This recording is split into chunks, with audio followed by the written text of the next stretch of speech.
प्रभु यीशु मसीह के सामर्थी और जलाली नाम में आज फिर दिनांक 7 नवंबर दिन रविवार को हम आप सबका स्वागत करते हैं। आज का जो वचन है वो लिया गया है फिलिपियों की पुस्तक उसका 4था अध्याय उसका 11 और 12 पद। फिलिपियों की पुस्तक उसका 4था अध्याय उसका 11 और 12 पद। वचन इस प्रकार से कहता है, यह नहीं कि मैं अपनी घटी के कारण यह कहता हूँ, क्योंकि मैंने यह सीखा है कि किस दशा में हूँ उसी में संतोष करूँ। मैं दीन होना भी जानता हूँ और बढ़ना भी जानता हूँ। हर एक बात और सब दशाओं में तृप्त होना, भूखा रहना, बढ़ना, घटना मैंने सीखा है। परमेश्वर में प्रिय लोगों, वचन इस प्रकार से कहता है कि पौलुस बताता है कि मैंने ये चीजें सीखी हैं।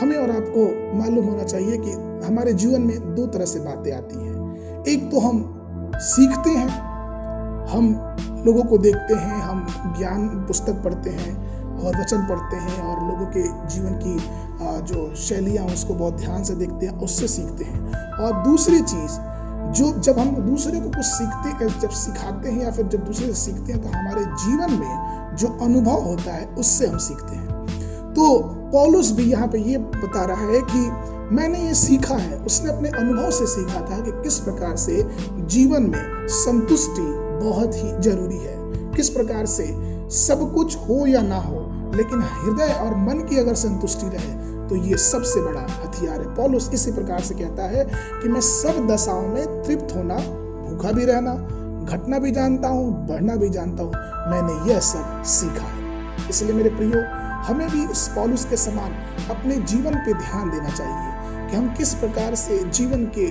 उतार चढ़ाव में, दुख और सुख में और परिपूर्णता में और घटती में हम किस प्रकार से अपने जीवन को आगे लेके जाते हैं। क्या हमारे मन के अंदर संतुष्टि रहती है? संतुष्टि सबसे बड़ी चीज होती है एक मनुष्य के हृदय में। और कई बार ये संतुष्टि जब हम परेशानी में घिरते हैं, जब दुख में घिरते हैं, जब तकलीफ में घिरते हैं, तो ये संतुष्टि हमें नहीं हो पाती। हम फिर दूसरों को देखने लगते हैं कि अरे वो तो उतना भक्ति भी नहीं करता, वो तो सच्चे ईश्वर को भी नहीं जानता, कितने अच्छे से है। लेकिन इस सिलसिले में अचानक मुझे एक कहानी याद आ गई और मैं वो घटना आपको बताना चाहूंगा। एक बार एक प्रभु का सेवक और या यूं कहें कि एक भक्त अपने जीवन में बहुत परेशानियों से गुजर रहा था और बहुत सारे तूफान उसके जीवन में थे और वो बहुत ही परेशान था और भारी हृदय लेके, टूटा हुआ मन लेके वो अपने रास्ते से होके गुजर रहा था। और उसका जो जहां वो जाना था, वो जो जगह थी वो एक जंगलों से होके जाती थी। और तभी अचानक जब वो जंगलों में रास्ते पे पैदल चल रहा था, तभी अचानक एक तूफान आया और पूरी तरह से उस जंगल के सारे पेड़ हिलने लगे। कई पेड़ की शाखाएं टूट गई और जितने भी जो सूखे पत्ते थे वो टूट के गिर गए। और उसने देखा कि बहुत तहस नहस हो गया। बेचारे कई पेड़ तो एकदम ठूठे टाइप के हो गए, सिर्फ उनकी तनाएं दिख रही, उनकी पत्तियां पूरी तरह से बिखर गई हैं। कई पेड़ के तने जो हैं वो टूट के गिर गए हैं। और अभी वो सोच ही रहा था, तभी परमेश्वर का जो आत्मा है उसके जीवन में ये बात करने लगी, हे मेरे पुत्र, इस तू प्रचंड तूफान को देख के, इन पेड़ों को देख के तू क्या समझता है? ये सच है कि इस तूफान ने, इस तेज हवा ने इस पेड़ को हिला दिया, लेकिन वही पेड़ इस तूफान में गिरे जिसके जड़ मजबूत नहीं थे। वही पत्ते इस पेड़ से नीचे गिर गए जिन पत्तों की इस पेड़ पे अब जरूरत नहीं थी। वही तनाएं अपने पेड़ से टूट के नीचे गिर गईं जिनका संबंध या जिनकी मजबूती उस पेड़ से अच्छे से नहीं थी। और सबसे बड़ी चीज ये तूफान आने का ये है कि जो इसके फल है, जो इसके बीज है, अगर ये तूफान नहीं आए तो वो एक ही जगह पड़ेगा और एक ही जगह इस पेड़ का फिर से वो दूसरा पेड़ जन्मेगा या फिर पैदा होगा या फिर बढ़ेगा।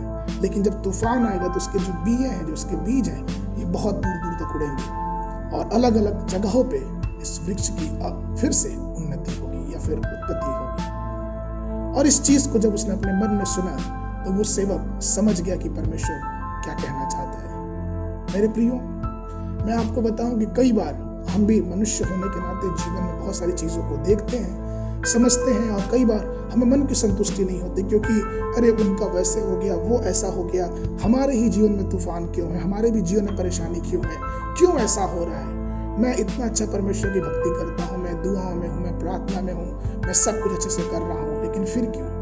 प्रभु का धन्यवाद हो इन तूफानों के लिए, क्योंकि ये तूफान इसलिए आते हैं कि हमारे जीवन से हर प्रकार की औपचारिकता वाली बातें, जो पत्ते जिनका कोई संबंध नहीं, वो टूट के गिर जाए। ये तूफान इसलिए आते हैं कि ये पता चले कि हमारी तनाव से, हमारे जीवनों से वे लोग कौन हैं जो सिर्फ स्वार्थ के लिए हमसे जुड़े हुए हैं, वो तनाएं टूट के गिर जाती हैं।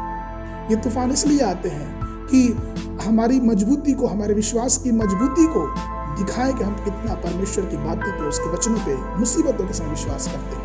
और सबसे बड़ी चीज कि ये तूफान इसलिए आते हैं कि हम दूर दूर तक परमेश्वर के नाम की गवाही दे सकें कि हाँ, ये तूफान मेरे जीवन में आया और मैंने किस प्रकार से यीशु के नाम से इस तूफानों को सामना किया।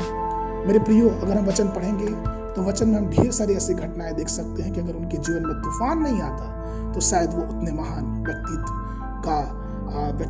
व्यक्ति नहीं बन पाते, या फिर परमेश्वर के दास नहीं बन पाते। हम बात करें दाऊद के बारे में, दाऊद का इतिहास हम जानते हैं। पहले उनके पीछे शाऊल राजा पड़ा, वो उनके परिवार के, उसके खुद के बच्चे उसके पीछे पड़े, एक बड़ा तूफान, लेकिन फिर भी परमेश्वर के वचनों में बहुत दृढ़ विश्वास से बना रहा। अब्राहम के जीवन में देखें और शामुएल के जीवन में देखें, और कितने ऐसे प्रभु के दास एलिया के जीवन में देखें, कैसे बड़े बड़े तूफान आए, लेकिन उनको एक सबसे बड़ी चीज मालूम थी कि संतुष्टि, अगर परमेश्वर है तो वो संतुष्ट थे। उन तूफानों में भी वो स्थिर खड़े थे, क्योंकि पौलुस ने कहा है कि मन की संतुष्टि सबसे बड़ी संतुष्टि होती है। इसलिए मेरे प्रियो, आइए हम इस बात को ध्यान करें कि परिस्थितियां कुछ क्यों ना हो, आप इस बात की संतुष्टि रखना सीखें कि हर एक स्थिति में, हर एक परिस्थिति में परमेश्वर हमारे साथ है और वही हमारे जीवन का करता धरता है। आज के मनन के लिए जो वचन लिया गया है वो पाया जाता है नीति वचन की पुस्तक, उसका 15 अध्याय, उसका 16 पद। वचन इस प्रकार से कहता है, घबराहट के साथ बहुत रखे हुए धन से यहोवा के भय के साथ थोड़ा ही धन उत्तम है। परमेश्वर आप सबको आशीष देवे।